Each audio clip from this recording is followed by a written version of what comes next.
2013 শাহবাগের গণজাগরণ মঞ্চের কথা মনে আছে? যুদ্ধাপরাধীদের বিচার ত্বরান্বিত করার দাবিতে বসেছিল সেই মঞ্চ। সেই বিষয়ে আমরা কথা বলবো না মানে বলি না এমন না, এর আগের এখানে যে বয়ান করছি ওই বিষয়টা আসছিল। রাজাকার ওই গণজাগরণ মঞ্চের আড়ালে কিছু নাস্তিক ব্লগার কুলাঙ্গার বসে বসে আমাদের প্রিয় নবীজি সাল্লাল্লাহু আলাইহি ওয়াসাল্লামের বিরুদ্ধে এমন সব জঘন্য লেখালেখি করতেছিল। আল্লামা আহমদ শফিঈ নওয়ারাল্লাহু মারকাদার নেতৃত্বে গোটা বাংলাদেশের তৌহিদি জনতা জেগে উঠেছিল, মনে আছে? কিন্তু কাজের কাজটা করছিল আমাদের কিছু যুবক, কলেজ ইউনিভার্সিটির ইমানদার কিছু যুবক, প্রকৃত আশিক রাসূল। আমি দৃঢ়ভাবে বিশ্বাস করি ওই যুবকদের ইমান আমি হাসান জামিলের ইমানের চেয়ে শক্তিশালী। কেন? নবীর প্রেমে ওরা যে কাজটা করেছে আমি করতে পারি নাই। ওরা কি করেছিল? ওই সময়ের এক ব্লগার নাস্তিক রাজীব হায়দার থাবা বাবা চালাতো। এই রাজীব হায়দারকে ওরা হত্যা করেছিল নবীর প্রেমে। দেখেন, রাজীব হায়দার একটা স্বঘোষিত নাস্তিক, মুরতাদ, নাম তো মুসলমান, আপনি তো 92 হিসাব করেন রাজীব হায়দার সহ। এই রাজীব হায়দারকে যখন হত্যা করে, সমাজ যে জানে না সে ইসলাম থেকে বের হয়েছে প্রমাণ নেন। ওই সময়ে পলাতক প্রধানমন্ত্রী শেখ হাসিনা সংসদে দাঁড়াইয়া বলেছিল রাজীব হায়দার হচ্ছে দ্বিতীয় মুক্তিযুদ্ধের প্রথম শহীদ। এত আস্তে নাউজুবিল্লাহ। আল্লাহর নবীকে যে ওয়াকাফা বিনা হাসিবিন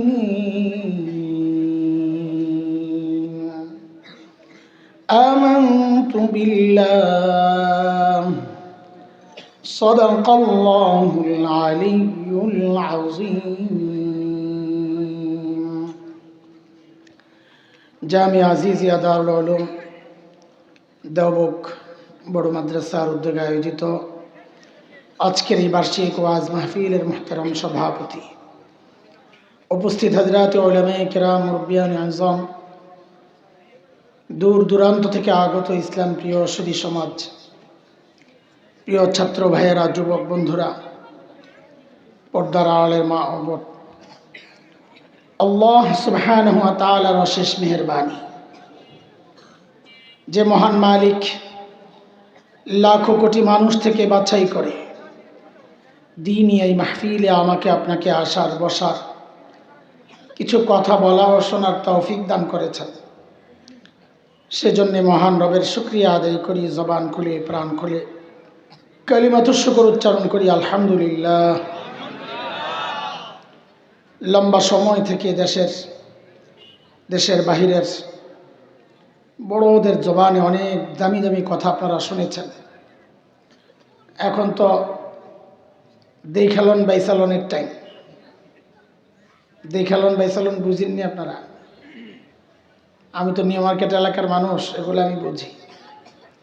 দোকানের বেচা কিনা যখন শেষ হয় তো কিছু মাল রিজেক্ট বাইর হয়, একটু ছিঁড়া, একটু দাগ। তো মালিক সেলসম্যানদেরকে বলে বাইরে ডাক দিয়া নিয়ে বেচালা। ওরাও এটার খুব আগ্রহী থাকে, কমিশন পায়। তো সব রিজেক্ট মালগুলা বাহিরে নিয়ে স্তূপ করে একটা ডাক দেয়, দেখালন, পাশেরগুলা কয় 100, বাইচালন 100, এবার ডাইকে বেচে না। হ্যাঁ, তো এখন হইলো সব ভালো মাল বেচা শেষ, তো সিরা ফাডারা এখন দেখালন বাইচালনের টাইম। তো দেখালন বাইচালনের মধ্যে মাঝে মাঝে অল্প দামে ভালো জিনিস পাওয়া যায়, একটু সিলাই নিতে হয়, ঠিক না? এখন যদি আপনারা বসেন বাঁচতে থাকেন, কিছু দেখেন কিছু পান কিনা। তার আগে বলেন, একটা হিসাব দিয়েছিলেন বাংলাদেশে কত % মুসলমান? 90+। সুবহানাল্লাহ। এই বিষয়ে কিছু কথা বলি আজকে। তো একটু দেরি লাগবে আসতে, আমি তো ঘুরে ঘুরে আসি। আমার যে কোনো কথায় জায়গায় পৌঁছতে আমার দেরি লাগে, অনেক দূর থেকে ঘুরে আসি। ওই সময় মনে মনে নিয়ত করছি তোমাকে 90+ আজকে ছুটাইতেছি রাহ। একটা আয়াত পড়ছি সূরা আম্বিয়ার। এই আয়াত আল্লাহ তাআলা বলেন, হাসরের মাঠে আমি দাড়িপাল্লা দাঁড় করাবো ইনসাফের জন্য, আমল মাপার জন্য আর কি। ফালা তুজলামু নাফসুন শাইআ, আমার আদালতে বিন্দুমাত্র জুলুম হবে না কারো উপর। এই বিন্দুমাত্র মানে আল্লাহ নিজেই যেন ব্যাখ্যা দিচ্ছেন, ওয়া ইন কানা মিসকালা হাববাতিন মিন খারদাল আতাইনা বিহা। কেউ যদি একটা সরিষা দানা পরিমাণও কিছু করে, ভালো কাজ হোক আর মন্দ কাজ হোক, আল্লাহ বলেন হিসাবের জন্য আমি ওই ছোট্ট কাজগুলোকেও দাড়ি পাল্লায় উঠায় দিই। আল্লাহ তাআলার জন্য এই প্রক্রিয়াটাই হিসাবের জন্য যথেষ্ট। এ হচ্ছে আয়াতের মোটামুটি তর্জমা। এই আয়াতকে সামনে রেখে মুফাসসিরিনে কেরাম হাসরের মাঠে মানুষের শ্রেণী করেছেন চারটা। আমার সাথে অল্প একটু কথাবার্তা বললেন, আমি তাড়াতাড়ি শেষ করব। তোমার বাদাম খাওয়া বন্ধ করো। হ্যাঁ, একটা দোয়া করি, আপনারা সবাই আমিন বলেন। আর দোয়াটা করে লো, এই মাহফিলে বসে বসে যারা বাদাম বুট চাবাইব, আল্লাহ অগ পেট নষ্ট করে দিও। যারা আমিন কর, খাও খাও, আর কোনো বাধা নেই, যার মনে চায় খাও। এরপরে খাইস, কোরআন হাদিসের কথা বলে বাদাম খায় টিপে। আমার খাইতে মনে চায় না, তো পর তোর পেট অসুখ হইবে। এই হাসরের মাঠে মানুষের শ্রেণী হবে কয়টা? মূলত পাঁচটা। আমরা একটা নিয়ে কথা বলছি না, চারটা নিয়ে বল। এই চার শ্রেণী বুঝার জন্যে এটা কোনো জটিল বিষয় না, আপনারাও বুঝবেন। আচ্ছা বলেন তো, দাড়ি পাল্লায় পাল্লা থাকে কয়টা? দুইটা। আপনাদের এলাকার ভালো ফসল কি হয়? আলু। আলু, এটা আমিও জানতাম। আছে কি আর, যা করে আল্লাহ। এখন আলু মাপবেন, এক পাল্লায় পাথর রাখছেন, আরেক পাল্লায় আলু দেন নাই, মাপা যাবে? কেন যাবে না আপনারা বললেন না, আমি একটা জবাব শিখাইয়া দিই, এটারে বারবার বলবেন। একটা ডিউটি দিচ্ছি আপনাদেরকে। হ্যাঁ, কেন মাপা যাবে না বলেন? পাল্লা একটা খালি। বলেন সবাই, পাল্লা একটা। আবার বলেন পাল্লা একটা। আবার বলেন পাল্লা একটা। এই যে এতবার বলাইলাম না, এরপরও দেখবেন আবার জিজ্ঞেস করলে কেউ কেউ বলবে পাল্লা খালি। কি বলছিলাম? পাল্লা একটা খালি। এইবার ঠিক করে জবাব দেন। এক পাল্লায় পাথর রাখছি, আরেক পাল্লায় আলু রাখি নাই, মাপা যাবে? কেন যাবে না? পাল্লা একটা না বললে সব আউলে যাবে। পাল্লা একটা। এর উল্টা হইতে পারে, এক পাল্লায় আলু রাখছেন, আরেক পাল্লায় পাথর রাখেন নাই, মাপা যাবে? কেন যাবে না? পাল্লা একটা খালি। হাসরের মাঠে আল্লাহর আদালতে এমন কিছু মানুষ আসবেন যাদের নেকির পাল্লায় নেকি তো আছে, গুনার পাল্লায় গুনাহ নাই একটাও। আচ্ছা বলেন তো, তাদের আমল মাপা যাবে? কেন যাবে না? পাল্লা একটা খালি। যেহেতু পাল্লা একটা খালি, আমল মাপা যাবে না, তাদের ব্যাপারেই আল্লাহর ফয়সালা, তারা বিনা হিসাবে জান্নাতে চলে যাবে। হিসাব কেন হবে না? পাল্লা একটা খালি। মাশাআল্লাহ। আরেক গ্রুপ আসবে ঠিক তার উল্টা, যাদের গুনার পাল্লায় গুনাহ তো আছে, কিন্তু নেকির পাল্লায় নেকি নাই একটাও। আচ্ছা বলেন, তাদের আমল মাপা যাবে? কেন যাবে না? পাল্লা একটা খালি। যেহেতু আমল মাপা যাবে না, তাদের ব্যাপারেই আল্লাহর সিদ্ধান্ত, ফালা নুকিমু লাহুম ইয়াওমাল কিয়ামাতি ওয়াজনা, আমি ওদের আমল মাপব না, বিনা হিসাবে জাহান্নাম। বুঝে আসছিনি কথা? আর রইল কয় গ্রুপ? দুই গ্রুপ। এই দুই গ্রুপ যাদের নেকির পাল্লায় নেকিও আছে, গুনার পাল্লায় গুনাহও আছে। কারো নেকির পাল্লা ভারী, কারো গুনার পাল্লা ভারী। তাদের ব্যাপারে আল্লাহর কি ফয়সালা? সূরা আল কারিআর মধ্যে আল্লাহ বলেন, فَأَمَّا مَنْ ثَقُلَتْ مَوَازِينُهُ فهو في عيشة راضية।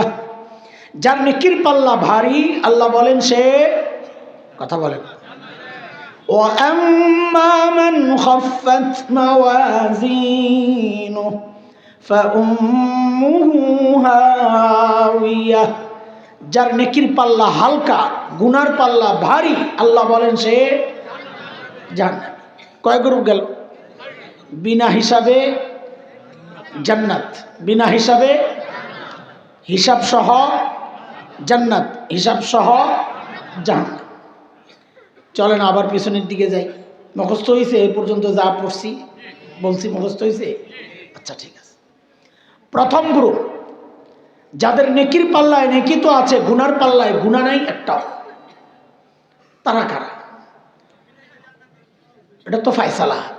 ব্যক্তিটাকে আহলুস সুন্নাহ ওয়াল জামাতের আকীদা, আমগো দোস্তের আকীদা, যেটা উলামায়ে দেওবন্দের আকীদা, আমাদের আকীদা, সমস্ত নবী মাসুম নিষ্পাপ, কোন নবী জিন্দেগিতে কোনো গুনাহ করেন নাই। কেন করেন নাই সেটা এক ভিন্ন সাবজেক্ট। তবে যেহেতু প্রসঙ্গ চলে আসছে একটু বলি, যেন এমনটা না হয় যে একটা বিষয় সামনে আসছে ওই বিষয়ে আমি কিছুই জানি না, এমন না। সমস্ত নবী যে গুনাহ করেন নাই এর অনেক কারণের মধ্যে একটা মৌলিক কারণ হচ্ছে সমস্ত নবীকে আল্লাহ নিজেই গুনাহ থেকে বাঁচায় রাখছে। বলেন নবীরা গুনাহ কেন করেন নাই? আল্লাহ নিজে বাঁচায়। আবার আপনাকে ভিতরে প্রশ্ন জাগবে যে হুজুর আল্লাহ খালি নবী করে বাঁচাইলেন কেন? দেখবেন না?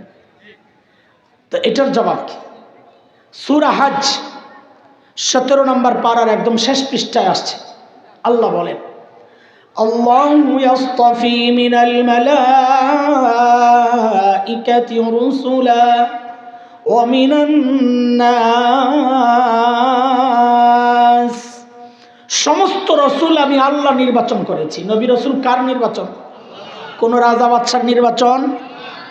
এখন কোন নবী রসুল যদি গুনাহ করেন তো আল্লাহর নির্বাচনটাই প্রশ্নবিদ্ধ হয়ে যায় যে আমাদেরকে গুনাহ থেকে বাঁচাতে কাদেরকে নবী রসুল বানাইয়া পাঠাইলেন? তারা নিজেরাই তো গুনাহ করে।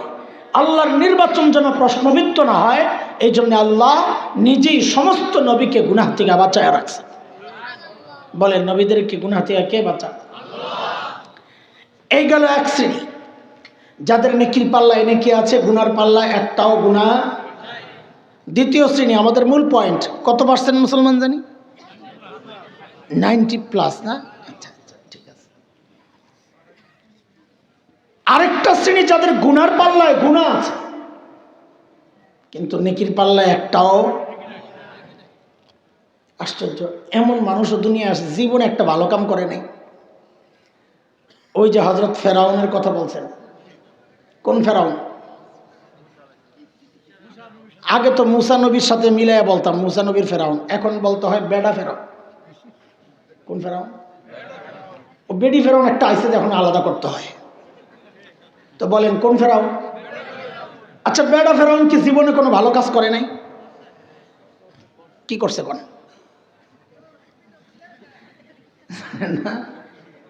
আহা, অনেক বড় একটা কাজ করছে। সেটা হচ্ছে একজন নবী মুসা আলাইহিস সালামকে লালন পালন করছে তো। একজন নবীকে পালছে। আপনি তুমি একটা মাদ্রাসার ছাত্ররে পালতে রাজি না, ও তো একজন নবী পালছে। তাও নেকির পাল্লা একটাও নেকি কেন নাই? কারণ ঈমান ছাড়া কোনো নেকির হিসাব হয় না। ঠিক আছে কথা? আপনাদেরকে একটা প্রশ্ন করব, জবাবের জন্য জায়গা আমি বানিয়ে দিলাম। এইবার আপনারা জবাব দেন। যাদের নেকির পাল্লায় একটাও নেকি নাই, গুনার পাল্লায় গুনাহ আছে, তারা কারা? আমরা কি বলি তাদেরকে? কাফের বেঈমান। মাশাআল্লাহ। কিন্তু দোস্ত আমি ওই কাফের বেঈমান নিয়ে আজকে কথা কম না। আরেকটা শ্রেণী আছে যাদের নাম আমার আপনার মতো মুসলমান নাম, যাদেরকে দিয়ে আপনি 92% হিসাব করেন। দাড়িও আছে, কেউ কেউ তাহাজ্জুদও পড়ে, মরার পর জানাজা হয়, কুলখানি হয়। অথচ শরীয়তের মানদণ্ডে যদি বলি তাদের নেকির পাল্লায় একটাও নেকি নাই, তারা সব বিনা হিসাবে জাহান্নামে যাবে। এরা কারা? আচ্ছা ঠিক আছে, রাখেন না, শোনেন আগে। কাদিয়ানি তো একটা শ্রেণী, আমরা মূল নিয়ে কথা বলব। এরা কারা? আল্লাহ বলেন সূরা বাকারায়, ومن يرتد منكم عن دينه فيمت وهو كافر فأولئك حبطت أعمالهم في الدنيا والآخرة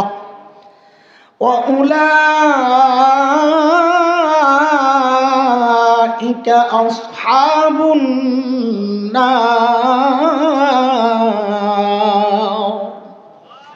هم فيها خالدون। আল্লাহ বলেন যারা মুরতাদ তাদের সমস্ত আমল বাতিল, সমস্ত আমল বাতিল।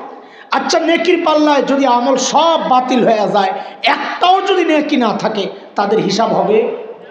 কাজী মুরতাদরাও বিনা হিসাবে। মুরতাদ কারা? মনোযোগ মনোযোগ, জটিল বিষয়, আমরা সহজ করার চেষ্টা করবো ইনশাআল্লাহ। মুরতাদ কারা? এখন মুরতাদের ব্যাখ্যা দিতে গেলে এখন যে এলোমেলো মনন, আপনাকে মনোযোগের যে হালত এখন একটু কঠিন হয়ে যাবে, দেরিও লাগবে, সময়ও লাগবে। আমি সহজ একটা তর্জমা করে এই তর্জমার উপর ভিত্তি করে কথা সামনের দিকে আগে ইনশাআল্লাহ। মুরতাদ মানি বলেন যারা ইসলাম থেকে বের হয়ে গেছে, সহজ কথা বলেন মুরতাদ মানি। আবার বলেন মুরতাদ কাকে বলে? যারা ইসলাম থেকে বের হয়ে গেছে তাদেরকে কি বলে? আবার বলেন যারা ইসলাম থেকে বের হয়েছে তাদেরকে কি বলে? মুরতাদ কাকে বলে? মনোযোগ আছে? পরীক্ষা নিব? সন্দেহ লাগতেছে, দোস্ত নিব। কে কে ঘুমাইছেন একটু হাত উড়িয়ে দেখান তো। আল্লাহু আকবার। কত মানুষ হাত উঠাইছে, ঘুমাই না বলি তো উঠাইব। আমি তো মনোযোগ চেক করছি, আমি কি ঘুম চেক করছি নাকি? আমি তো পরীক্ষা নিছি না দোস্ত। এবার আবার ওঠান, আল্লাহু আকবার বলে সবাই ওঠান যারা সজাগ আছে। আল্লাহ তুমি কবুল করো, হাত না। উলামাদেরকে যদি জিজ্ঞেস করেন হুজুর গত 100 শতাব্দীর 5 জন শ্রেষ্ঠ আলেমের নাম বলেন তো, আমার বিশ্বাস অধিকাংশ আলিম এই শর্ট লিস্টের মধ্যে একজন আলিমের নাম আনবেন। তিনি হচ্ছেন শেখ আবুল হাসান আলী নদভী রহমতুল্লাহ আলাইহি, সারা দুনিয়ার শ্রেষ্ঠ আলিম। হযরত প্রায় 40 বছর আগে একটা কথা বলেছেন। আমাদের বড়দের ফেরাসা, দূরদৃষ্টি।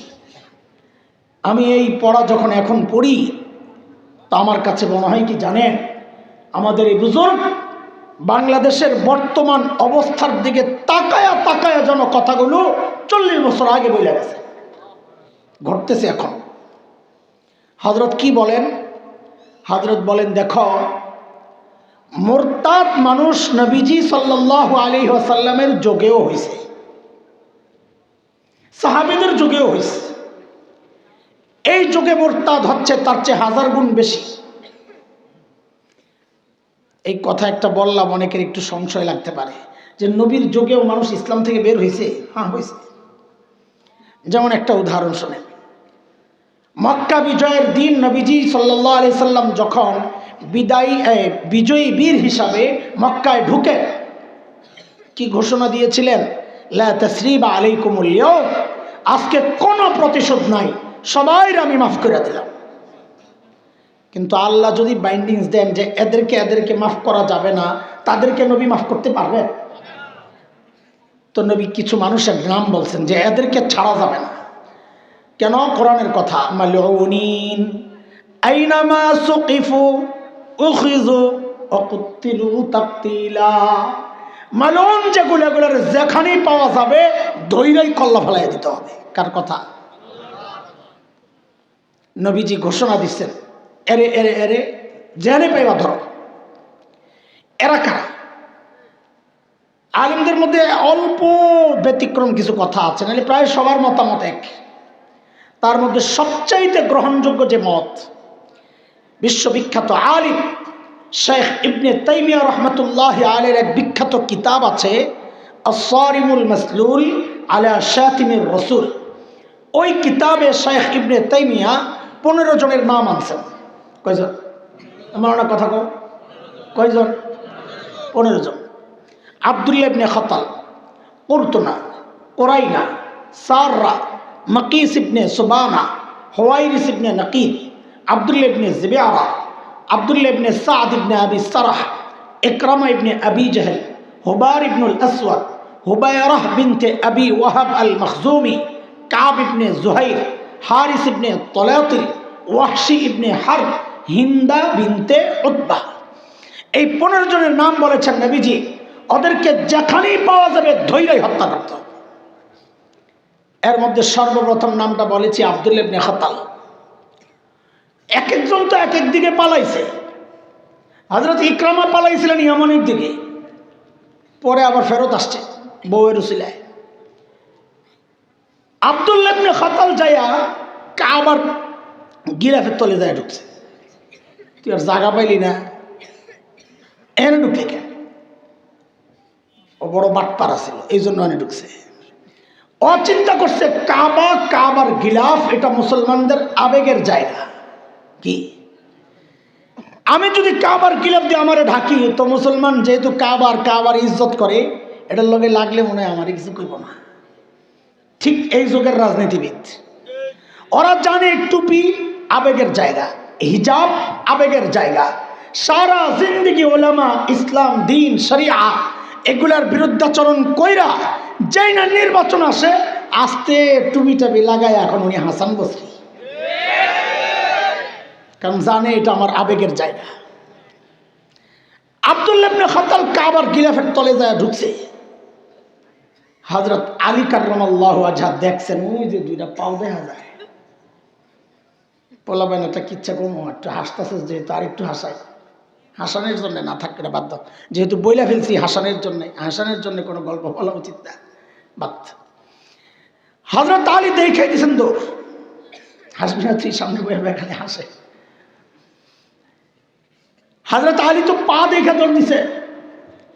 আরো 2 সাহাবী দেখছেন হযরত আলী যে দৌড় দিছেন খোলা তরবারি নিয়ে, ওনারা কিন্তু দেখেন নাই কেন দৌড় দিছেন, কিন্তু আলী দৌড় দিছেন। চিন্তা করছেন আলী হালকা মানুষ না, খামাখা দৌড় দেয় নাই, নিশ্চয়ই কোনো কাস্টমার পাইছে।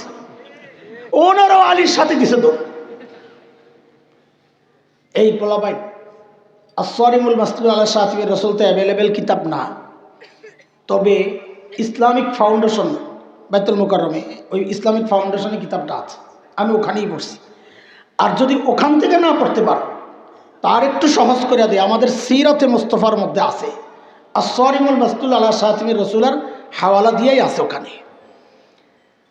ওখান থেকে আব্দুল্লাহ ইবনে খাতাল টাইনা বাইর করছে, বাইর করে আর কল্লাটা ফালাইয়া মাকামি ইব্রাহিম এবং হাজরে আসওয়াদ এই 2 পাথরের মাঝখানে বর্ষা গেড়ে ওইটার উপর কল্লাটা ঝুলাইয়া রাখছে। কেন? দুনিয়ার মানুষকে দেখাইয়া দিছে আল্লাহর নবীকে যারা গালি দেয় ওদের শাস্তি এইটাই হওয়া উচিত। এই যে আব্দুল্লাহ ইবনে খাতাল, ওর ইতিহাস পড়লে পাওয়া যায় ও নবীর যুগে মুসলমান হয়েছিল, মদিনাতে ছিল। মদিনার রাখালদেরকে হত্যা করে পশুগুলা নিয়ে মক্কায় পালায় আইসা ইসলাম ত্যাগ করছে। তাহলে কি বোঝা গেল? নবীর যুগেও মানুষ ইসলাম ত্যাগ করছে, এটা প্রমাণিত। সাহাবীদের যুগেও মানুষ ইসলাম ত্যাগ করছে, এটা তো আরো প্রমাণিত। যেমন মুসাইলিমাতুল কাজ্জাব, আজকের সৌদি আরবের যে রাজধানী রিয়াদ, রিয়াদের কাছের একটা অঞ্চল ইয়ামামা, আমি গেছি ওখানে মুসাইলিমার কেল্লা দেখার জন্যে। ওই ইয়ামামার এক বড় গোত্র ছিল বনু হানিফ। এই বনু হানিফের এক পান্ডা মুসাইলিমা, যাকে আমরা মুসাইলিমাতুল কাজ্জাব নামে চিনি, সে মিথ্যা নবুয়তের দাবি করছে। তাকে যারা অনুসরণ করছে তারাও ইসলাম থেকে বের হয়েছে। এটা সাইয়েদনা আবু বকরের জামানা, তাহলে কি বোঝা গেল? সাহাবীর যুগেও মানুষ ইসলাম থেকে বের হয়েছে, এই যুগে বের হচ্ছে 1000 গুণ বেশি। শেখ আবুল হাসান আলী নদভীর কথাটা শোনেন শোনেন শোনেন, 92% হিসাব শোনেন। হযরত বলেন পার্থক্য কি? মুরতাদ তো মানুষ ওই যুগেও হয়েছে, এই যুগে আরো বেশি হচ্ছে, পার্থক্য কি? বলে পার্থক্য হচ্ছে ওই যুগে যারা মুরতাদ হইছো ও নিজেও জানতো আমি ইসলাম থেকে বের হয়ে গেছি, যেই সমাজে মুরতাদ হয়েছে সমাজও জানতো সে ইসলাম থেকে বের হয়ে গেছে, যার কারণেই তো তার বিরুদ্ধে জিহাদ হয়েছে। কিন্তু আফসোস এই যুগে মানুষ তার চেয়ে 1000 গুণ বেশি মুরতাদ হচ্ছে, কিন্তু যে হচ্ছে সে নিজেও জানে না সে ইসলাম থেকে বের হয়ে গেছে, যেই সমাজে মুরতাদ হয়েছে সমাজও জানে না সে ইসলাম থেকে বের হয়েছে। ওই জন্যই তো হিসাব করে 92%। শেষ হয় না এই কথা, ঠিক পরে একবারই কয়ে। সমাজ জানে না, এটা প্রমাণ কি? উদাহরণ না দিলে তো বুঝবেন না। 2013 শাহবাগের গণজাগরণ মঞ্চের কথা মনে আছে?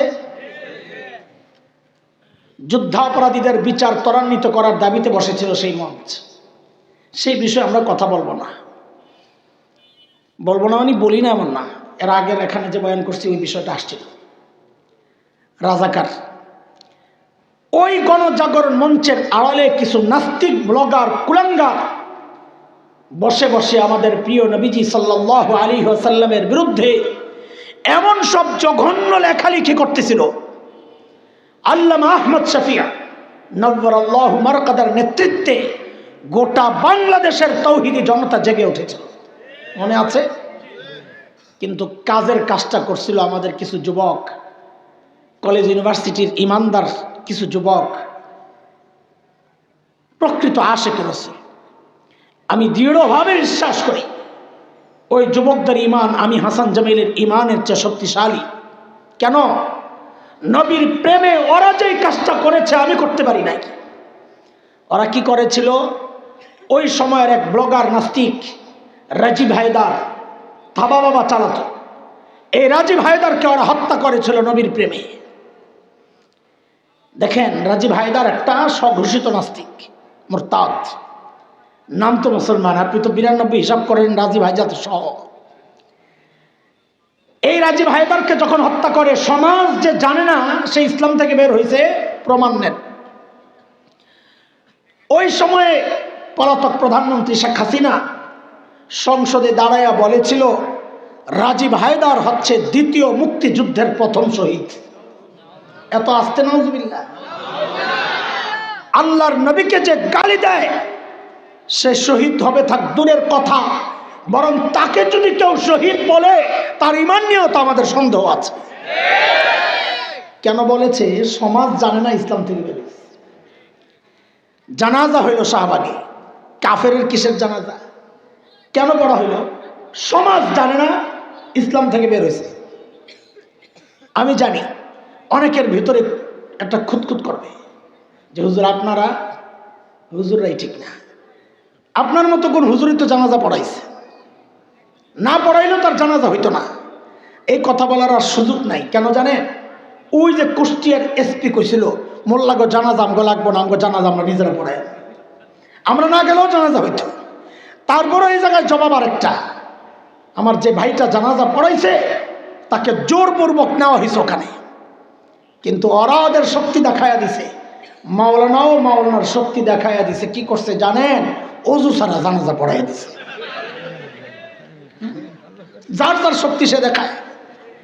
পরের দিন পত্রিকায় আসছে তাকবীর দিছে 3টা, ওটা জানাজায় তাকবীর কটা রে? আমি একজনকে জিজ্ঞেস করলাম, দোস্ত এই 3টা যে তাকবীর দিল পিছনে এত মানুষ, কেউ লোকমা দেয় নাই, ভুল ধরে নাই যে তাকবীর 3টা হয়েছে? ও আল্লাহর বান্দা জবাব একটা দিছে বড় দারুণ। পিছনে যে খাটাসটি দাঁড়াইছে ওরা জানলে না জানা যায় তাকবীর কয়টা, ভুল ধরার জন্য তাকে জানা লাগবে। দোস্ত খেয়াল করে, মানুষ জানাজা কেন বললো? ওই আপনাদের মতন 92% হিসাব কইরা সমাজ জানে না সে ইসলাম থেকে বের হয়ে গেছে। উদাহরণ নাম্বার 3, কয়টা নিবেন আপনারা উদাহরণ? আমি বসে বসে সারা রাত উদাহরণ দিতে পারবো, দিব না, আপনি ধরেন না। উদাহরণ নাম্বার 3, আমাদের ভাই হাদি শাহাদাতের আগ পর্যন্ত যে বিষয়টা ছিল বাংলাদেশের আলোচিত ইস্যু, সেটা ছিল আউল বাউল ফাউলদেরকে নিয়ে। চিনেন নাই, বুঝেন নাই, একবারে কর কারণে আরে বাউলদেরকে নিয়ে। এই জন্য আগেও শব্দ একটা লাগাইবেন, পরও একটা লাগাইবেন, যেন ও একাকিত্ব বোধ না করে, ওর সাথে আরো কিছু দোস্ত আহবাব লাগাইয়া দেন। এই জন্য শুধু বাউল না বলে কি বলবে, আউল বাউল ফাউল, তো এক জামাত হইল। মাশাআল্লাহ, সত্যি হইল একটা। এদেশের বহু মানুষ মনে করে বাউলরা শুধু মুসলমান না, হাই লেভেলের আধ্যাত্মিক মুসলমান। 92% হিসাব যে করে এই বাউলদেরকে সহই করে। অথচ বাউল ধর্ম নিয়ে যদি কেউ লেখাপড়া করে, আরে আমার বাসার পাশে, 2 বাসার সাথে এক নাস্তিকের বাড়ি ছিল, বিশ্ববিখ্যাত নাস্তিক আহমদ শরীফ, মনে আছে তাসলিমান আছে না আহমদ শরীফ, ওই আহমদ শরীফ আমার বাসার লগে দিয়া। ওই বেটা বাউলদেরকে নিয়ে একটা বই লিখেছে, বাউল তত্ত্ব। আমি মনে করি মুসলমান হওয়ার দরকার নাই। কোন সুস্থ মস্তিষ্কের মানুষ যদি এই নাস্তিকের বইটাও পড়ে, বাউলদেরকে নিয়ে লেখা, তো মানুষ বলবে এটা মানুষ দরকার হওয়া থাক দূরের কথা, আরে কুত্তার শুয়োরের রুচিও তার থেকে ভালো আছে। মানুষ এতটা নিকৃষ্ট কি করে হয়? মানুষ মানুষের পায়খানা খায় ওষুধ হিসাবে, মানুষ মানুষের বীর্য খায় বরকত মনে করে, এটা কোনো সুস্থ মানুষের কাজ হইতে পারে? অথচ বাউলরা এগুলো করে। অথচ এই সমাজের বহু মানুষ বাউলদেরকে মনে করে আধ্যাত্মিক মুসলমান। আমগো হুজুররা ওই পর্যন্ত পৌঁছে নাই। ওই ফজলু পাগলা আছে না, ফজলু পাগলা কি কইছে জানেন? আবুল সরকারের কথা বোঝার মতো যোগ্যতা আসেনি এই হুজুরগো। তার মানে কি, ওরা মনে করতেছে ওর ইসলাম আমাদের চেয়ে অনেক উঁচা লেভেলের, মৌলবীর ওর কথা বোঝার মতো যোগ্যতা রাখে না। 92% হিসাব করেন।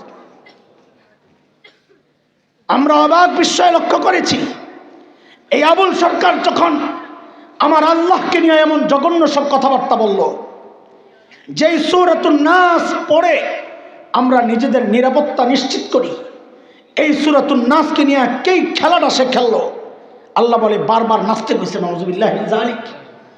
এদেশের তৌহিদি জনতা যখন ফুঁসে উঠল, সরকার আইওয়াস হিসাবে আমাদের চোখে ধুলা দেওয়ার জন্যে আবুল সরকারকে গ্রেফতার করে। এর প্রতিবাদে আবার বাউলদের এক গ্রুপ রাস্তায় নামে। ওদেরকে এদেশের ইমানদাররা যখন ধাওয়া করে, ওরা আপাতত পুকুরে যায় লাফায়া পড়ে, ভবিষ্যতে টয়লেটেও পড়তে পারে ইনশাআল্লাহ। কিন্তু আমরা আরো অবাক হয়েছি কেন জানেন? এদেশের এক শীর্ষ দলের শীর্ষ নেতা তিনি খুব প্রকাশ করেছেন বাউলদেরকে নিয়ে কেন এমন নির্মম আচরণ করা হচ্ছে। ওনার নাকি চেতনায় আঘাত লেগেছে। ওই চেতনা কোন জায়গায় লুকানো আল্লাহ জানে। একটা আঘাত যদি আমিও দিতে পারতাম। শুনে রাখেন, যারা ভোটের জন্য ইমান বিক্রি করেন, কান খুলে শুনে রাখেন, আপনার যেই চেতনা আমার ইমানের বিরুদ্ধে দাঁড়ায়, ওই চেতনা আপনাদের মতো নষ্ট ভ্রষ্ট ইমান বিক্রেতা রাজনীতিবিদদের চেতনা হইতে পারে। এদেশের ইমানদাররা আপনাদের ওই চেতনায় থুতু মারে, লাথি মারে, লাথি মারে, লাথি মারে। ইমান সবার উপরে। এদেরকে সহই তো হিসাব করছেন 92% না? করেন, আরো করেন, আর একটু বাড়ান। কি ভাব, 92% মুসলমান। শেষ হয় নাই, ডোজ এখনো শেষ হয় নাই, আসলটা রয়ে গেছে। এই তো ছিল ব্যক্তিগতভাবে নাস্তিকতার চর্চা, অথবা গ্রুপ গ্রুপ করে ইন্টারনেটে নাস্তিকতার চর্চা। আমাদের কপাল বড় বন্ধ, অথবা আমার গুনার শাস্তি। আল্লাহ এখন আমাদের কাঁধে এমন কাউকে চাপায়া রাখছে, যাদের হাত ধরে এখন আর নাস্তিকতার চর্চা ব্যক্তি বা সংগঠন কেন্দ্রিক হচ্ছে না। এখন নাস্তিকতার চর্চা হচ্ছে রাষ্ট্রীয় পৃষ্ঠপোষকতায়। এটা অনেকেই নিতে পারবেন না, অনেকেই নিতে পারবেন না, কিন্তু চরম বাস্তব কথা। আমি একটা উদাহরণ দিই, শুনেন। ট্রান্সজেন্ডার একটা ইস্যু আছে, জানেন তো না? এই ব্যাখ্যায় আমি যাব না, অনেক সময় লাগবে। শুধু এতটুকু মনে করেন, এটা শুধু ইমান বিধ্বংসী কোনো কালচার না, এটা সমাজ রাষ্ট্র বিধ্বংসী এক কালচার, অথচ এটাকে রাষ্ট্রীয়ভাবে স্বীকৃতি দেওয়া হয়েছে। আপনি বলবেন আমারে ধরে নিয়া এ হুজুর বয়ানে কইছেন রাষ্ট্রীয় স্বীকৃতি দেওয়া হয়েছে, কোন জায়গায় দেওয়া হয়েছে দেখান। আইন পরিবর্তন করা হয়েছে? হয় নাই। তো আমরা কিছু জানি না মনে করছেন। এটা বোঝার জন্য আরো কটা কথা কইয়া রই। বাংলাদেশে 65,500+ প্রাইমারি স্কুল আছে। আরে ভাই শুনেন শুনেন, ইমান সবার আগে। হিসাব তো করে লেছেন 92%, ওরা আরামের হিসাব। আমি নিজে আসিনি ইমানে, ওই খবরও তো নাই। ওই যে হযরত বলেছেন যে মুরতাদ হয়েছে তার নিজেরও খবর নাই আমি মুরতাদ হয়ে গেছি, কারণ এমন এমন কথা বলে আমরা শরিয়া আইনে বিশ্বাস করি না। এই কথা যে বলে তার ইমান কেমনে থাকে? জিহাদকে যারা সন্ত্রাস বলে, আমার কিছু ইমানদার ভাইকে গ্রেফতার করেছিল, ওদের ইমান কি করে থাকে? কোরআনকে যারা জিহাদের বই বইলা ওদেরকে গ্রেফতার করেছিল, ওদের ইমান কি করে থাকে? জিহাদকে যারা সন্ত্রাস বলে ওদের ইমান কি করে থাকে? জমিন যার, শাসন চলবে তার, অস্বীকার যারা করবে তাদের ইমান কি করে থাকে? বলেন আপনারা। 92% হিসাব করেন না, এত সোজা। বলে ট্রান্সজেন্ডারেরটাই থাকেন, অন্যদিকে যায়েন না। আচ্ছা শুনে, বাংলাদেশে 65,500+ স্কুল, প্রাইমারি স্কুল। আমরা তো চার দেয়ালের ভিতরের মানুষ, বাহিরের কিছু জানি না মানুষ, মনে করে এমনটাই ঠিক আছে, যেটা মনে করো শান্তি পাও। আপনারা যারা প্রাইমারি স্কুলে পড়ছেন জবাব দিয়ে নেই, পড়ছস না কথা ক, তো জবাব দিবা। প্রাইমারি স্কুলে ইংরেজি বই তো নাই না, পিচ্ছি করে ইংরেজি বই পড়ায়। আচ্ছা শিক্ষক তো লাগে না? লাগে, আছে নাকি ভাই? কথা কর না কেন আপনি? অঙ্ক বই আছে, শিক্ষক তো নাই। বিজ্ঞান আছে ভাই, শিক্ষক আছে। বাংলাদেশি করে কি বাংলা বইও পড়ানো লাগে? আছে, ওটার তো শিক্ষক লাগে না। কি কয় না কয়? আসলে ভাবলন না 92% মুসলমানের দেশে বাস করেন, ভাবলন। অথচ একটা বই আছে ইসলাম শিক্ষা, বই তো আছে কিন্তু শিক্ষক নাই। আপনি বলবেন তো পড়ায় কে? একদিন পড়ায় নেসার সাহেব, আরেকদিন পড়ায় গোপাল দাস। হাসেন, আপনাদের লজ্জা পাওয়া উচিত। আপনার সন্তানের ধর্মীয় বই পড়ায় একজন হিন্দু শিক্ষক, লজ্জা থাকা উচিত আমাদের। গর্ব করেন 92% মুসলমান। বহুদিন থেকে দেশের ইমানদারদের দাবি ছিল ধর্মীয় শিক্ষক নিয়োগ দেন। অন্য সব সরকার আমাদেরকে বৃদ্ধাঙ্গুলি দেখাইছে, কিন্তু এই ইউনূস সরকার এসব কপালে জুতা দিয়ে পিটা দিছে। কেন? কারণ একটা প্রজ্ঞাপন জারি করেছে যে এই 65,500+ স্কুলে ধর্মীয় শিক্ষক নয়, একজন করে গানের শিক্ষক নিয়োগ দেওয়া হবে। এটা লইয়া সবাই প্রতিবাদে ফাইটে উঠছে, কিন্তু নিচে দিয়া ছোট্ট করে একটা ধারা আরেকটা দিচ্ছে প্রজ্ঞাপনে। সেটা কি জানেন? 1% হারে একজন করে ট্রান্সজেন্ডার শিক্ষক নিয়োগ দেওয়া হবে। তার মানে কি সরকারিভাবে ট্রান্সজেন্ডারকে স্বীকৃতি দেওয়া হলো কি হলো না? না হইলে আলাদা করে প্রজ্ঞাপনে তাদের প্রসঙ্গ কেন আনতে হবে? সে তো হয় ছেলে নয় মেয়ে, আলাদা করে কেন আনতে হবে?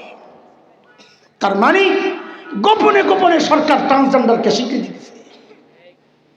যদি তাও নাও বুঝেন, আরেকটা সহজ ইস্যু দিয়ে বুঝেই, তাইলে হাতে সময় তো নাই জানি, বিরক্তি লাগতেছে নি কোন তাড়াতাড়ি।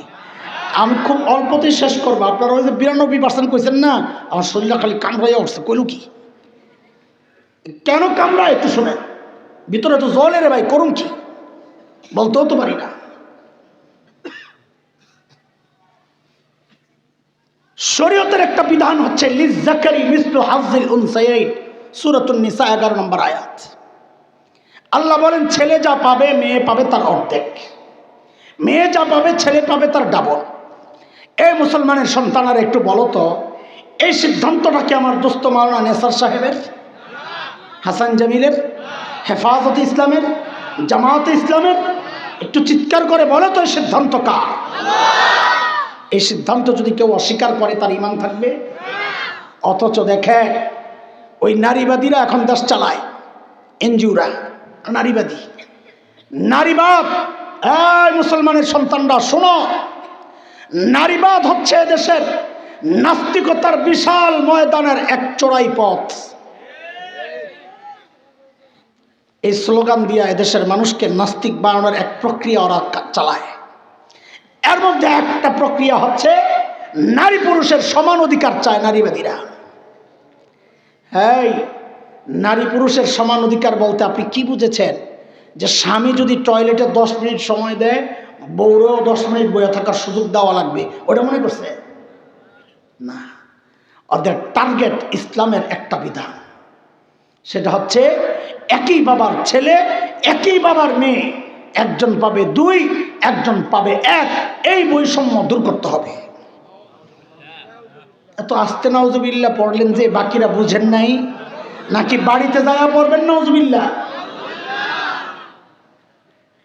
এমন ভাবে প্রচারণা চালাচ্ছে সাধারণ মুসলমানদের দিলের মধ্যে সংশয় ঢুকে গেছে। অথচ একটা বিষয়কে যদি অস্বীকার করে, যদি আইন হয়ে যায়, আর এটা যদি কেউ মানে, সারা দেশের মুসলমান নাস্তিক হয়ে যাবে, মোরতাদ হয়ে যাবে। অথচ বয়া বয়া হিসাব করবে 92% মুসলমান।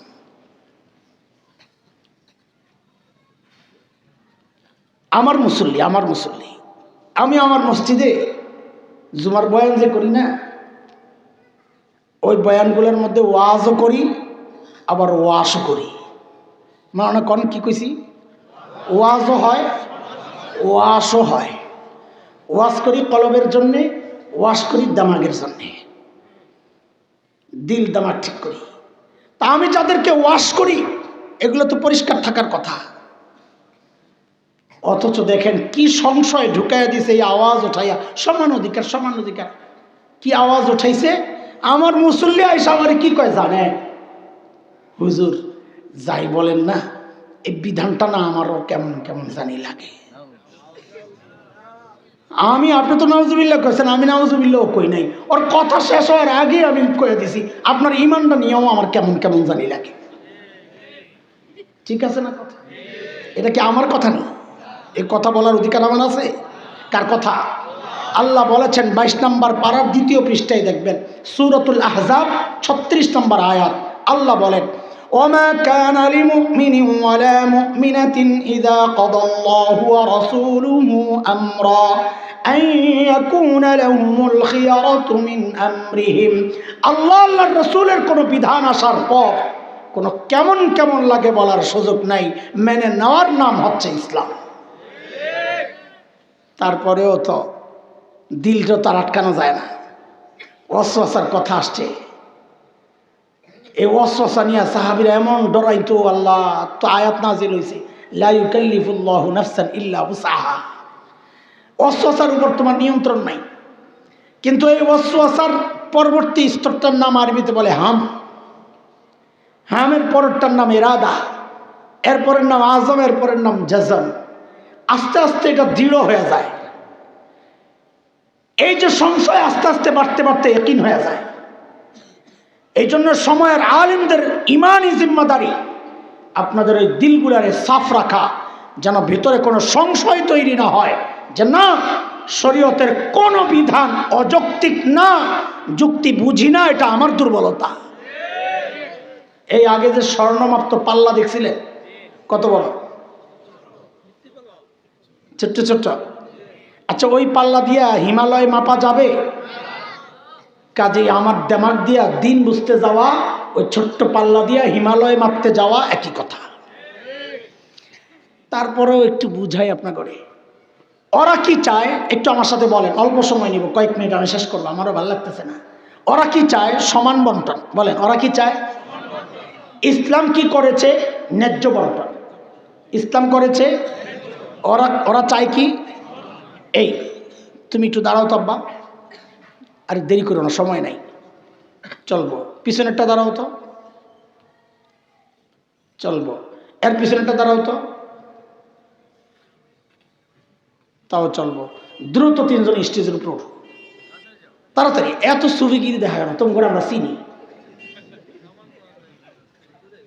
দৌড়াও, কিরে ফুসাব, মাশাআল্লাহ, মৌজা, রুমাল, পাগড়ি, মাশাআল্লাহ। আচ্ছা, হ্যাঁ, মাশাআল্লাহ। সামনে আসো রে বাবা, সামনে আসো।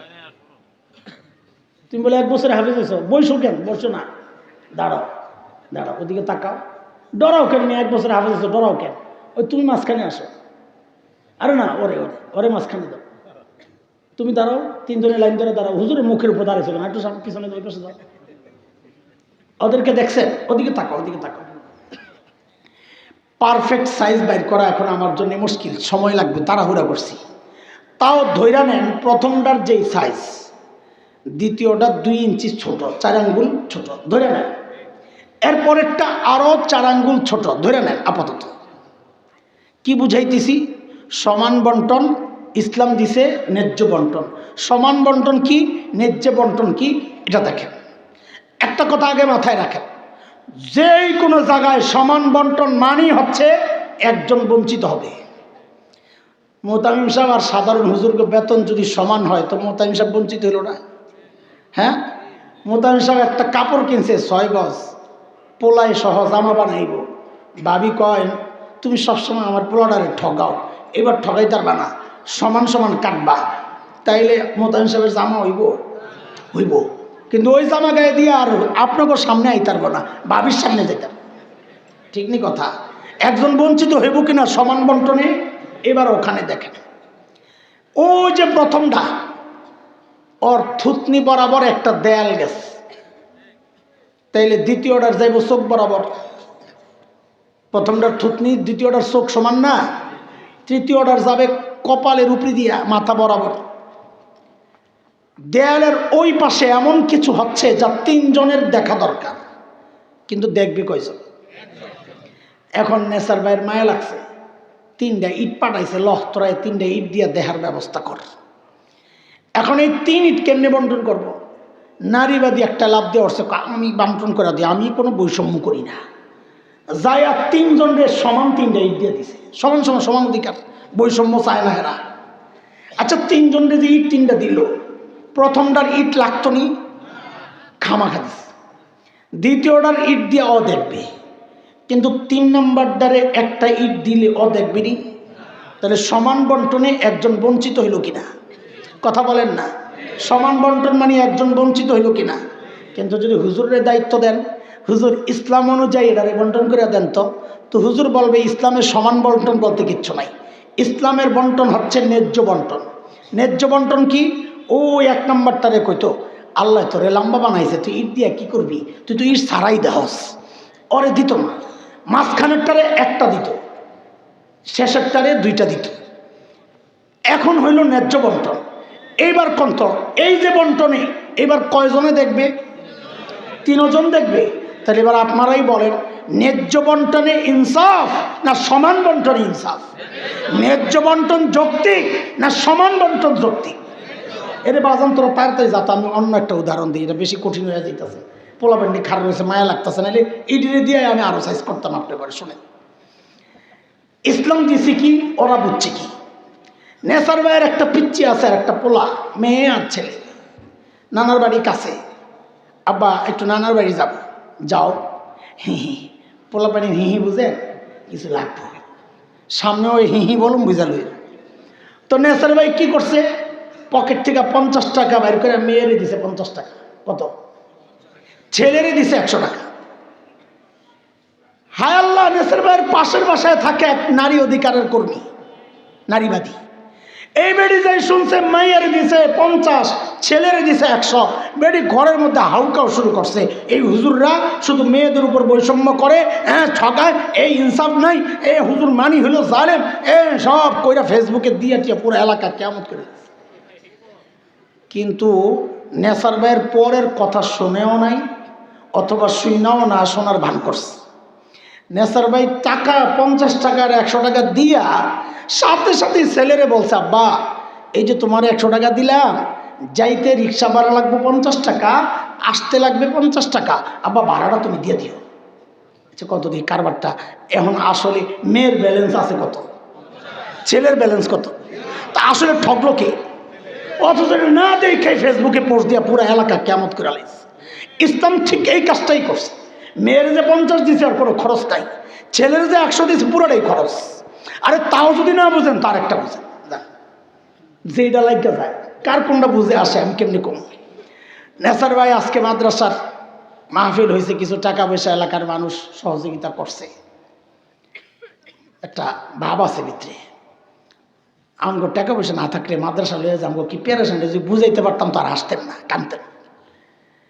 কালকা বোর্ডিং ম্যানেজারে ডাক দিয়েছে, হুজুর কিছু টাকা পয়সা তো আইছে, বাজার করা লাগবো, কত লাগবো? তা আমগো বাজার মানে লক্ষ লক্ষ টাকা না, হুজুর হুজুর 5,000 টাকা দেন। কত? গন্যা গন্যা হুজুর 5,000 দিস। কি করতে? এ পোলাবান একটু তাড়াতাড়ি কত আমার বিদায় কর। কি করতে? যেই দেখছে পোলায় বোর্ডিং ম্যানেজার বাজারে যাইব, তোর পোলায় এক আব্বা আমি একটু বাজারে যাবো, যাও। মনে আছে নি? কিছু চায় আর কি। তো নেসার ভাই পকেট থেকে কচকচে একটা 100 টাকার নোট বাইর করছে, বাইর করিয়া কয় নাও আব্বা মজা খাইও। এই শব্দগুলোও মনে রাখবেন। বোর্ডিং ম্যানেজারে কত দিছিল? কি জন্যে? ছেলেরে কত সাপতেছে? কি জন্যে? বলেন শব্দটা। মজা খাইতে।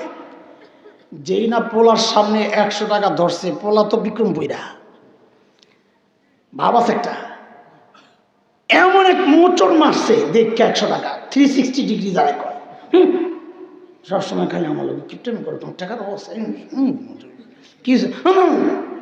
আরে কি হয়েছে বল, কি হয়েছে বলবি তো, আমি 100 নিব না। কত লাগবে তো? আমার 5,000 টাকা দিবা। কত?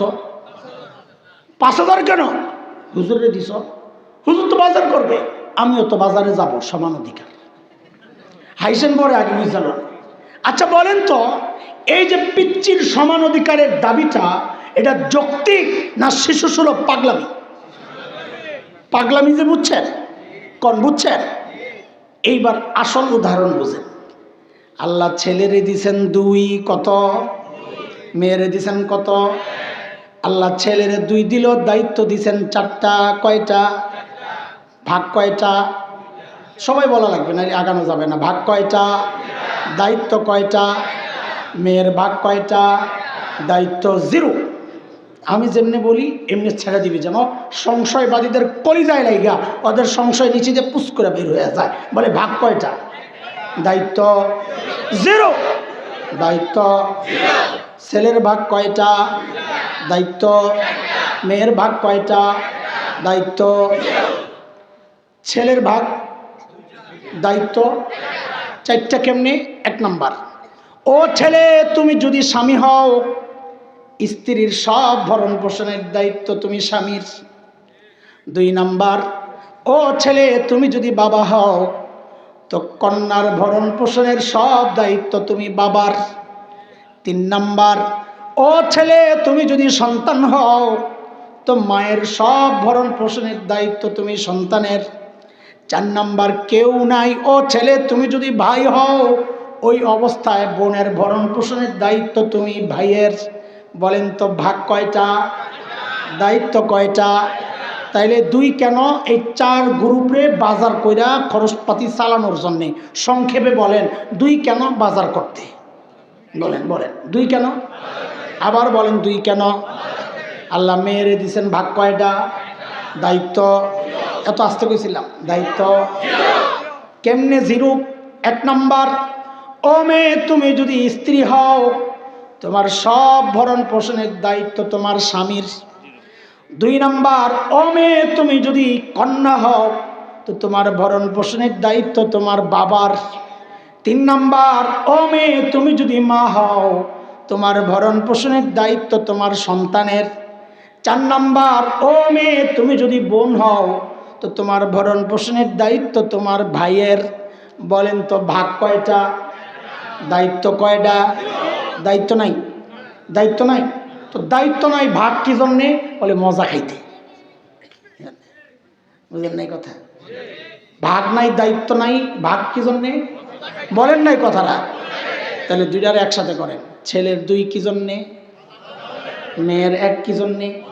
একসাথে জোরে, ছেলের 2 কি জন্যে? মেয়ের 1 কি জন্যে? এখন এই মজা খাওয়া গ্রুপ যদি হুজুরের পিচ্চির মতো বলে আমারও বাজারওয়ালার মতো সমান সমান দেওয়া লাগবে, আপনারাই কন এটা যৌক্তিক দাবি না শিশু সুলভ পাগলামি? জোরে কন। তাহলে কোনটা যৌক্তিক?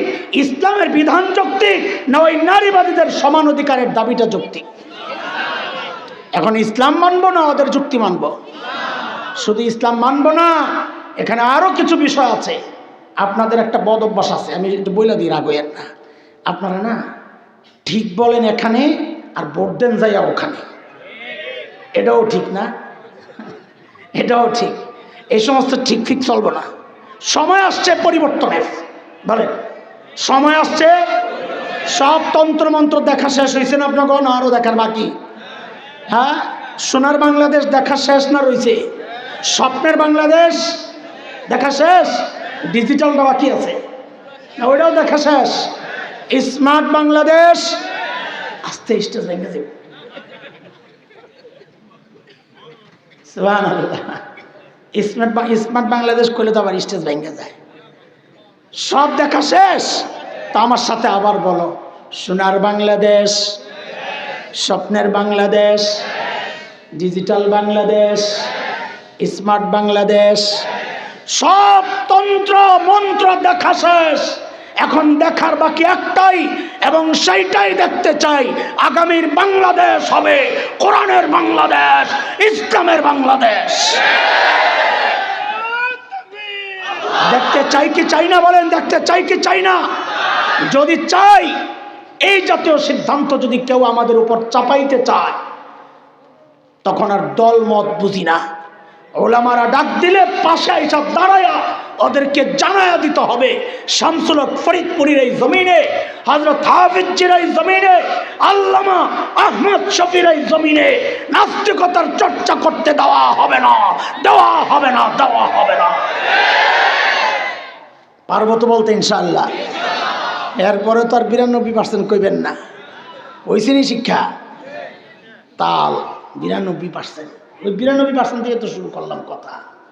ভাই ও হালত ভালো না। কথা বললে বোঝা যায় ওলামা এবং ওলামাদের সাথে যারা যেভাবে যুক্ত আছেন, এছাড়া বাকি অধিকাংশ মানুষের ইমান নিয়ে আমি হাসান জামিল সন্ধিয়া দাওয়াত তাবলীগের সাথে যারা আছেন, অথবা কোনো হক্কানি পীরের সাথে যুক্ত আছেন, অথবা ওলামাদের সাথে যে কোনোভাবে মিল্লা আছেন, এই গ্রুপগুলো ছাড়া বাকি যারাই আছে মানুষ, সব শ্রেণীর মানুষের সাথে তো চলাফেরা, আমি কথাবার্তায় এমন লাগে যে মানুষের ইমান থাকে কেমনি। যে আফগানিস্তানের কোরআনী শাসনকে বর্বরতা বলে, ওই মুসলমানের ইমান কেমনে থাকে বলেন আপনারা? কেমনে থাকে? এটা অর্থ মুসলমান হিসাবে গর্ব করার দরকার যে আমার দেশে কোরআনী শাসন আমি আইন করতে পারি নাই। আমার এক ভাই, ওরা মুসলমানের মাথায় সম্মানের মুকুট পরাইছে। যেই আমেরিকারে তুমি পারো না পূজা করো, চেষ্টা করো, ওই আমেরিকারে ওরা মুকুট দিয়ে পিটাইয়া কুত্তার মতো পিটাইয়া বিদায় করছে। ওদের সমালোচনা তুমি কি করে করো? এই মানুষের ইমান কেমনে থাকে আপনারা বলেন? বলেন আপনারা? যে মানুষ মনে করে সব ধর্মই ঠিক আছে, যে মানুষ মনে করে পূজা যাওয়া এটা আমার সংস্কৃতির অংশ, আপনি তার ইসলাম নিয়ে কিভাবে সন্দেহ করেন? আমি তো নিঃসন্দেহে বলেছি মোরতাদ হয়ে গেছে। বলেন, এই দৃষ্টিতে যদি তাকান তো দেখবেন সামনে খালি মুরতাদ আর মুরতাদ, মুরতাদ আর মুরতাদ। ওই কথাটাই 40 বছর আগে শেখ আবুল হাসান আলী নদভী রহমতুল্লাহ আলাইহি বলে গেছেন যে মুরতাদ মানুষ ওই যুগেও হয়েছে, মুরতাদ এই যুগেও হচ্ছে। পার্থক্য কি? ওই যুগে যারা মুরতাদ হইতো ওরা নিজেরাও জানতো আমি ইসলাম থেকে বের হয়ে গেছি, যেই সমাজে মুরতাদ হয়েছে সমাজও জানতো সে ইসলাম থেকে বের হয়েছে। কিন্তু আফসোস, এই যুগে 1000 গুণ বেশি মানুষ মুরতাদ হচ্ছে, কিন্তু যে হচ্ছে সে নিজেও জানে না আমি মুসলমান না। কারণ সে তার তো জানাজা হয়, তার তো কুলখানি হয়, তার তো 40 হয়, সে তো তাহাজ্জুদও পড়ে, তাও 2-4 রাকাত না, 80 রাকাত। আল্লাহু আকবার। 80 রাকাত তাহাজ্জুদওয়ালা বুজুর্গ ছিল এই দেশে, সুবহানাল্লাহ। অথচ ওলামাদেরকে গালি দেয়, হেফাজত ইসলামকে নিয়ে কটাক্ষ করে, খেলতে চায়। হেফাজত কি খেলার জিনিস? দিন ও শরিয়া হেফাজতের জিম্মায় তারা আসছেন ময়দানে, তাদেরকে যারাই কটাক্ষ করবে, আসেন মুফতি সাহেবরা বলেন আমাকে তার ইমান কি করে থাকে, কি করে থাকে তার ইমান? তাহাজ্জুদ পড়লেই বুঝি ইমানদার হয়ে যায়? বয়া বয়া খালি হিসাব করো, 92%, 100% দিয়ে দাও, কার মানা করছে কেনা তোমাকে? ভাই শেষ কথা, ইমান সবার উপরে। আল্লাহ আমাদের সকলের ইমানের হেফাজত করে। ওই যে আসহাবে কাহাফ মনে আছে, বাঁচার জন্য কই আশ্রয় নিয়েছিল? কোন জায়গায়? ইয আওয়াল ফিতিয়াতু ইলাল কাহফ فقالوا ربنا آتنا من لدنك رحمة وهيئ لنا من أمرنا رشدا। আল্লাহ রাস্তা দেখাও। আমাদের বুজুর্গরা বলেন কি জানেন, এই যুগের মানুষের ইমান টিকানোর জন্যে মাদ্রাসা একটা গুহা, দাওয়াত ও তাবলীগ একটা গুহা, হক্কানি পীর মাশায়েখদের খানকাগুলা আরেকটা গুহা। এগুলা হচ্ছে ইমান বাঁচানোর গুহা। এই জমানায় যদি ইমান বাঁচাইতে চাও, যে কোনো একটা গুহায় যাইয়া আশ্রয় গ্রহণ করো। মনে থাকবে তো ইনশাআল্লাহ? মনে থাকবে তো ইনশাআল্লাহ? আল্লাহ তাআলা এই দেশ ও জাতি এবং এই আপনাদের আমাদের সকলের ইমানের হেফাজত করেন। আমিন আমিন। কিছু কঠিন কথা কইছি, ধমক দিছি, খোঁচা দিছি, মাফ করে দিয়েন। ওই যে আপনারা আবেগে আপ্লুত হয়ে যান যে 92% কইয়া যে একটা হাসি মারেন, ওইটা দেখলে আমার কলজা ছিঁড়া যায়। ওই জন্য জিদ্দে কথাগুলা কইছি। আমি তো ময়দানে আছি, আমি তো মানুষের হালত জানতেছি। আপনি 92% বললে আমি তো বলতে পারি না। ওই জন্য আমি এটার বিরোধিতা করতেছি। দেশের হালত বড় খারাপ। কলেজ ইউনিভার্সিটি, বিশেষ করে প্রাইভেট ইউনিভার্সিটিতে যে ছেলেরা পড়তেছে, দোস্ত, অধিকাংশের ইমান নাই, অধিকাংশের ইমান নাই দোস্ত। কি সব কথাবার্তা, কালিমা জানে না, কালিমা জানে না। আপনি হিসাব করেন 92%, শুধু নাম দিয়া কাম হবে? মিশকাতের হাদিস আসছে না, এমন এক সময় আসবে লা ইয়াবকা মিনাল ইসলাম ইল্লা ইসমুহু, শুধু নামটাই থাকবে মুসলমান। রাজীব হায়দার কত সুন্দর নাম, আহমদ শরীফ কত সুন্দর নাম। আপনি তো এই নামগুলোরও মুসলমানের খাতায় হিসাব করছেন, অথচ নাস্তিক। আল্লাহ এই দেশ ও জাতিকে হেফাজত করেন, আমিন। আর একটা খবর শোনাই, বর্তমান বাংলাদেশে প্রায় 2 কোটি খ্রিস্টান হয়ে গেছে যারা এখনো মুসলমান নাম পাল্টায় নাই। কি মনে হইতেছে আপনি? ওদেরও কিন্তু হিসাব ওই 92%-এর ভিতরে। সংখ্যা কত? 2 কোটি। 2 কোটি। আপনারা মনে করেন না হাওয়াই কথা বলতেছি, প্রত্যেকটা কথা আমি দায়িত্ব নিয়ে বলতেছি। আপনি চ্যালেঞ্জ করেন, কোনটা করবেন করেন। 2 কোটি মুসলমান, মুসলমানের খাতায় তাদের নাম। কাদিয়ানি সব মুসলমানের খাতায় তাদের নাম।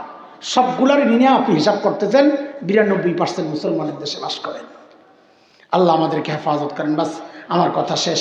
আল্লাহ এই জামিয়াকে কবুল করেন। আল্লাহ আমার দোস্ত হযরত নেসার ভাই, আল্লাহ তাকে কবুল করেন। আজকে যত সহি কথাগুলো হয়েছে, যত কথা হয়েছে, সমস্ত সহি কথাগুলোর উপর আল্লাহ আমাদেরকে আমলের তৌফিক দান করেন। সবার উপরে আল্লাহ আমাদের সকলের ইমানের হেফাজত করেন, আমিন।